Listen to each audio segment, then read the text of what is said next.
Incwadi yamaGalati isahluko sesi-2 iyafundeka. Ndaza emveni kweminyaka eli-11 ndabuya ndinyuka ndaya eYerusalem ndinoBarnabhas, ndathabatha noTito. Ndenyuka ke ngokwesityhilelo ndaza ndlala phambili kwabo iindaba ezilungileyo endazivakalisayo phakathi kweentlanga. Ndaza ndlala ke phambi kwabo badumileyo bebodwa, hleze ndibe ndifumana ndibaleka, mhlawumbi ndibe ndifumana ndabaleka.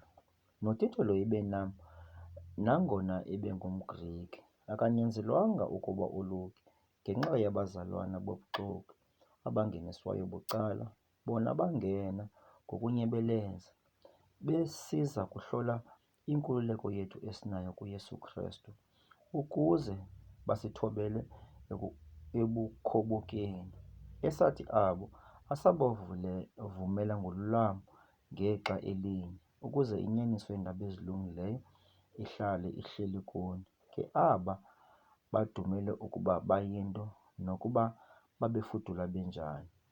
Akunto oko kum, uThixo akakhethi buso bamntu, kuba aba babedume ngobunto ababhekisanga nto kum, basuka bathi kanye bakubona ukuba baziphathisiwe iindaba ezilungileyo kwabangelukileyo, njengokuba noPetros ebeziphathisiwe kwabolwaluko, kuba kwalowo wamsebenzelayo uPetros ngokusingisele kubo ubupostile bobolwaluko, wandisebenzela nam ngokusingisele kwiintlanga. Kananjalo bakulwazi ubabalo endababalwa ngalo, bathi uYakobi noKefas noYohane, abo ke babedume ukuba baziintsika, basinika thina noBarnabhas izandla zokunene zobudlelwane ukuba siye thina kwabeentlanga, bona ke baye kwabolwaluko.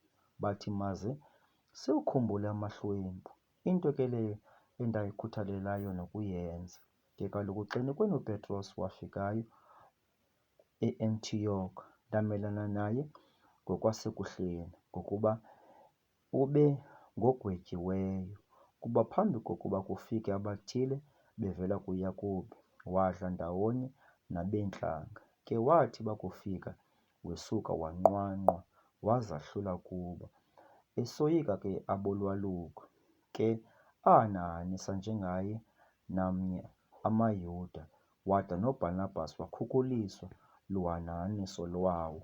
Xenikwini ke ndabonayo ukuba abathe ngqo ukuhamba enyanisweni yeendaba ezilungileyo, ndathi kuPetros phambili kwabo bonke, ukuba wena ungomYuda nje, uhleli ngokwabeentlanga, ungahlali ngokwabuYuda yini na, ukuba ubanyanzele abeentlanga ukuba bahlale ngokobuYuda?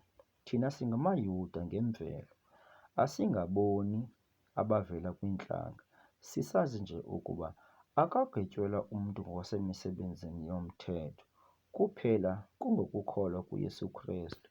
Sithe ke nathi aba sikholwayo kuKristu uYesu, ukuze sigwetyelwe ngokwaselukholweni kuKristu, kungabi ngokwasemisebenzini yomthetho, ngokokuba akuyi kugwetyelwa mntu ngokwasemisebenzini yomthetho.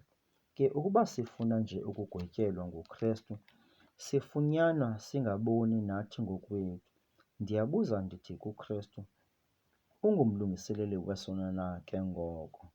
Nakanye, kuba ukuba izinto endazichithayo ndabuya ndazakha zona, ndiyaziqondakalisa ngokwam ukuba ndingumgqithi. Kuba mna ngomthetho ndafa kumthetho, ukuze ubomi ndibudlele kuThixo. Ndibethelelwe emnqamlezweni noKristu, ayisendim ke odla ubomi, nguKristu ke osele sidla ubomi kum. Ubomi ke obo endibudlayo ngoku ndisenyameni, ndibudlela ekukholweni kuNyana kaThixo owandithandayo wazinikela ngenxa yam. Andilutshitshisi ubabalo lukaThixo, kuba ukuba bekungomthetho obulungisa, oko uKristu angaba wafumana wafa.